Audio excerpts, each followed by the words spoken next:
1978년 그해 여름, 우리 동네에 온 그 여자. 안녕하세요. 오늘은 한 청취자분이 보내주신 사연을 바탕으로 지금으로부터 40년도 더 지난 1978년 여름 그 시절 대구의 한 달 동네를 뒤흔들었던 특별한 사랑 이야기를 들려드리겠습니다. 장마가 길고 습했던 그 여름 젊은 청년의 가슴을 설레게 했던 한 여자의 비밀스러운 이야기예요. 그 시절의 공기, 비 냄새, 그리고 가슴을 애는 그리움까지. 지금도 가슴이 저려오는 그런 사랑. 그럼 시작할게요. 그해 여름 저는 이제 막 20살을 넘긴 청년이었습니다. 대구의 가파른 언덕에 자리한 달동네에서 부모님과 함께 살며 매일같이 공장에서 땀 흘리는 평범한 일상을 보내고 있었죠.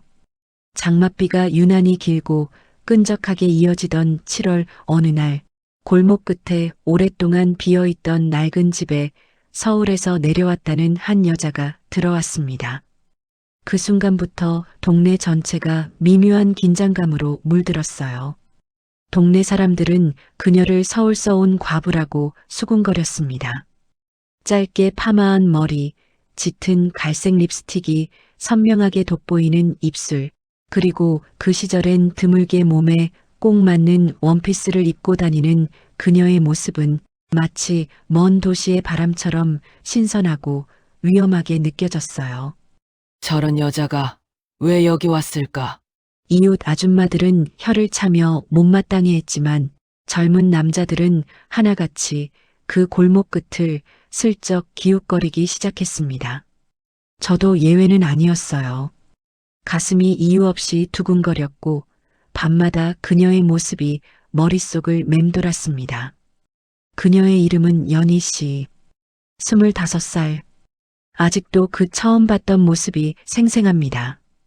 흰 세탁물을 거두려다 우연히 마주친 순간 그녀가 가볍게 웃으며 더워 죽겠죠? 라고 말하던 그 표정. 그 미소 속에 담긴 쓸쓸함이 제 가슴을 파고들었어요.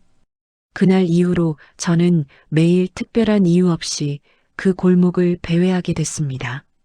마음속에 알 수 없는 설렘이 피어오르는 걸 느끼며 그녀를 생각할 때마다 가슴이 아프도록 벅차올랐죠. 왜 그녀에게 끌리는지 그 감정을 이름 지을 수 없었지만 이미 제 인생은 변하고 있었어요. 어느 날 비가 억수같이 쏟아지던 오후였어요. 우산도 없이 버스를 놓쳐 비를 흠뻑 맞으며 걸어가고 있는데 연희 씨가 문을 열고 소리쳤습니다. 비 맞고 다니다가 병 나요. 들어와요. 그 따뜻한 목소리가 제 가슴을 녹여버렸어요. 그날 이후 우리는 자연스럽게 대화를 나누게 됐고 그녀는 가끔 제게 따뜻한 밥 한 끼를 챙겨주기도 했습니다. 그 작은 친절들이 제 마음을 점점 물들여갔어요. 그녀의 손길이 스치는 순간마다 세상이 밝아지는 기분이었죠. 하지만 동네에 이상한 소문이 퍼지기 시작했습니다. 연희 그 아가씨, 서울에서 무슨 사고를 치고 내려왔다더라. 남편이 갑자기 죽었다고 하던데 수상하다고 해. 젊은 남정네들 홀리는 것 좀 봐. 그 말들은 날카로운 가시처럼 제 가슴을 찔렀어요. 저는 그 소문들이 얼마나 악의적이고 근거 없는지 알면서도 가슴 한구석에 불안이 스멀스멀 피어오르는 걸 느꼈습니다. 그녀를 지키고 싶었지만 동시에 두려웠어요. 만약 소문이 사실이라면 그 생각만으로도 밤잠을 이룰 수 없었죠. 그러던 어느 날 연희 씨가 제게 조용히 말했습니다. 사람들 말 듣지 말아요. 전 그냥 여기서 조용히 살고 싶은 것뿐이에요. 그 말을 듣고도 제 마음은 더 흔들렸어요. 그녀의 눈빛에 숨겨진 깊은 슬픔이 느껴졌기 때문이죠. 그 눈동자 속에서 그녀의 고통을 읽었고 결국 저는 그 선을 넘고 말았습니다. 사랑이라는 이름으로, 아니 어쩌면 절박함으로. 장마가 끝나갈 무렵 골목 전체에 갑작스러운 정전이 일어났습니다. 깜깜한 어둠 속에서 촛불 하나의 의지에 앉아 있는 연희 씨를 보자 제 심장이 쿵쾅거리며 내려앉았어요. 그녀가 살짝 떨리는 목소리로 말했습니다. 어두우니까 무섭네요. 조금만 더 같이 있어줘요. 그 목소리가 제 영혼을 흔들었어요. 외로움과 두려움이 섞인 그 떨림이 제 가슴을 아프게 했습니다. 그 순간 그녀의 손등에 제 손이 살짝 스쳤습니다. 그 부드러운 온기, 은은한 향기, 그리고 서로의 시선이 얽히는 그 떨림. 우리는 자연스럽게 가까워졌고 촛불의 희미한 불빛 아래에서 서로의 숨결을 느끼며 시간을 보냈습니다. 그녀의 입술이 닿았을 때 세상이 멈춘 듯한 감각이 밀려왔어요. 우리는 천천히 옷을 벗으며 서로의 몸을 탐험하듯 만졌고 그 밤은 우리의 감정을 완전히 확인하는 시간으로 이어졌습니다. 그녀의 피부가 제 손길에 반응하는 그 부드러운 움직임, 속삭이는 숨소리, 그리고 서로를 끌어안는 따뜻함 속에서 우리는 하나가 됐어요. 그 순간은 강렬했지만 동시에 부드럽고 깊은 연결감으로 가득 차 있었습니다. 제 가슴은 사랑으로 터질 듯 벅찼고 그녀의 눈물 한 방울이 제 뺨을 적시는 그 느낌은 영원히 잊을 수 없어요. 그런데 이상했습니다. 그 다음 날부터 연희 씨는 무언가에 쫓기는 사람처럼 창밖만 멍하니 바라보곤 했어요. 무슨 일 있어요? 라고 물었더니 그녀는 조용히 대답했습니다. 아무 일도 아니에요. 그냥 내가 좀 바보 같았나 싶어서. 그 말을 듣는 순간 제 가슴이 찢어지는 듯 아팠어요. 그녀가 점점 저를 피하기 시작하자 그 변화가 제 마음을 더욱 아프게 했죠. 왜 이렇게 될 수밖에 없는 걸까? 그 질문이 머릿속을 맴돌았습니다. 가을바람이 서서히 불어오던 무렵 우리 동네에 낯선 남자가 나타났습니다. 점잖은 양복 차림에 반들반들한 구두를 신은 도시적인 인상의 남자였어요. 그는 동네 사람들에게 묻고 다녔습니다. 이 근처에 연이라는 여자가 있습니까? 그 소식을 듣는 순간 제 가슴이 철렁 내려앉았어요. 불길한 예감이 온몸을 휘감았습니다. 그리고 며칠 뒤 그 남자가 연희 씨 집 앞에 나타났습니다. 저는 멀리서 몰래 지켜보고 있었죠. 연이야, 이제 그만 돌아가자. 남자가 말했습니다. 하지만 연희 씨의 떨리는 목소리로 한 대답은 제 모든 상상을 뒤엎는 것이었습니다. 난 더 이상 당신과 서울로 올라갈 생각 없어. 내가 뭔데? 당신은 나한테 남편 아니야. 그 말에 남자는 얼굴이 잿빛으로 변하며 주먹을 불끈 쥐었지만 끝내 아무 말도 하지 않고 돌아섰습니다. 제 가슴은 분노와 안도감으로 뒤엉켰어요. 바로 그날 밤 연희 씨가 제게 찾아왔습니다.